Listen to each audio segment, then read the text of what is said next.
je crois que je me suis trompé de musique pour ce générique. Salut à tous. Vous êtes fan de One Piece?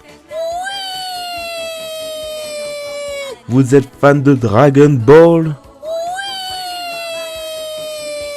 Eh bien vous allez être fan de Cross et Poche, le crossover de ces deux mangas. Cette histoire d'une vingtaine de pages a été scénarisée et dessinée par Eiichiro Oda et par Akira Toriyama. Ce récit a été réalisé dans le cadre de l'édition spéciale Noël du Weekly Shonen Jump de 2006 et n'a jamais été édité en manga au Japon ni en France. Et si vous voulez savoir pourquoi ça n'a jamais été adapté en manga, eh ben c'est à cause du partage des droits d'auteur. Mais je trouve ça quand même bizarre car One Piece et Dragon Ball sont tous les deux publiés chez les éditions Shueisha. Donc je pense plus pour le fait qu'ils voulaient garder l'exclusivité de ce crossover pour le Weekly Shonen Jump, qui est le magazine de Shueisha. Je sais que vous êtes triste à l'idée que ce crossover ne sera jamais adapté en manga, mais passons à son histoire. Alors que Monsieur Satan vient tout juste de devenir roi du pays, tout le monde se demande comment un tel homme a fait pour le devenir. Les seuls à avoir compris comment Monsieur Satan a pu prendre le pouvoir, ce sont Chopper, Krillin et les autres, qui se dirigent actuellement tous vers le même endroit. Je reconnais que ce résumé vend quand même vachement bien l'histoire, mais cela n'empêche que ce court récit est vraiment cool, et que ça fait plaisir de voir réunis Sangoku et Luffy dans la même histoire. Et puis j'ai trouvé très bonne l'idée de ne pas opposer les deux univers mais de les fusionner, car dans ce crossover on suit 6 groupes qui se déplacent en direction du château de Monsieur Satan.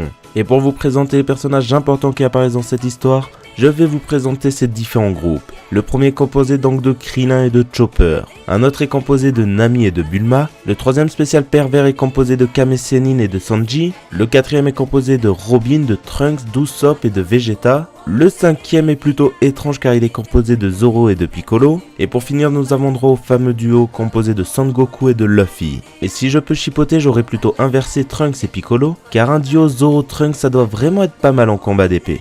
Maintenant que je vous ai présenté les personnages qui apparaissent dans cette histoire, parlons un peu des dessins. Et là, oh mon dieu, les dessins sont juste magnifiques. Ok, j'exagère, mais il faut savoir que les personnages de Dragon Ball sont dessinés par Toriyama, et les personnages de One Piece sont dessinés par Oda. Après, en ce qui concerne les dessins de fond, lorsque l'univers ressemble à celui de Dragon Ball, c'est dessiné par Toriyama, et lorsque l'univers ressemble à celui de One Piece, c'est dessiné par Oda. Ce qui fait que l'on peut vraiment dire que l'on est en présence d'un vrai crossover, car chacun a travaillé sur les dessins. Et je trouve vraiment bonne l'idée de mélanger les dessins de Toriyama et d'Oda, puisque ce sont quand même d'excellents dessinateurs. Après en ce qui concerne leur collaboration pour l'écriture du scénario et pour la réalisation de l'histoire, je suis obligé d'admettre que ça a dû être simple, car l'histoire ne compose que 20 pages. Mais bon, 20 pages de One Piece mixées à du Dragon Ball, ça fait vraiment plaisir. Après, pour vraiment parler de l'histoire, elle est marrante et elle reprend l'esprit de Noël, donc c'est plutôt agréable à lire. Après, ne vous attendez vraiment pas à avoir des scènes épiques, car l'histoire est plus basée sur une promenade que sur des affrontements. En tout cas, j'ai vraiment aimé ce crossover, l'histoire est plutôt sympa, les univers sont très bien mixés et on retrouve des personnages des différents horizons.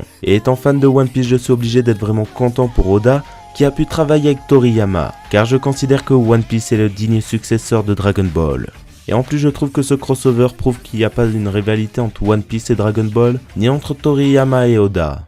Bon, vous savez que je suis quelqu'un de sympa, donc si vous êtes intéressé par ce crossover, le lien pour relire une version traduite par des fans est dans la description.